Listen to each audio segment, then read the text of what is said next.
જાણતા કે અજાણતા ભૂલો તો ગમે તેવા વ્યક્તિથી પણ થાય છે. એટલે જ કહેવત છે, માનવ માત્ર ભૂલને પાત્ર. પણ ભૂલો કર્યા પછી એ ભૂલની માફી માગતા મેં ઘણા બધાને જોયા છે. પણ ભૂલો કર્યા પછી દલીલો કરતા કોઈકને જ જોયા છે. સ્વાભાવિક છે, જીવનમાં કંઈક ને કંઈક ભૂલો તો થઈ જાય છે, પણ જેને માફ કરે છે એ તો સૌથી મહાન કાર્ય છે. તેથી જ ભૂલો કરનાર કરતાં ભૂલોને માફ કરનાર સર્વશ્રેષ્ઠ કહેવાય છે.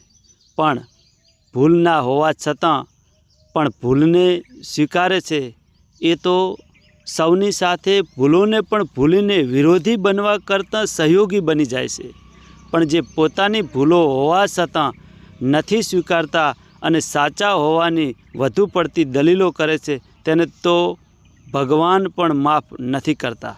માટે જ દોસ્તો, ક્યાંક ને ક્યાંક ભૂલો થાય છે, પણ ભૂલોને સુધારીને એ ભૂલોને માફી આપવી એ જ મહાનતા છે.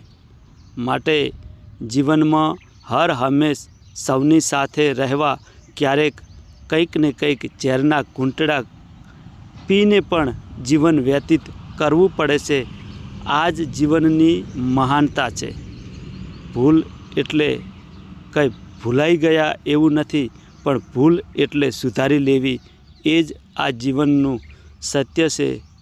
હું અલ્પેશ એન ઠાકોર. જય હિન્દ,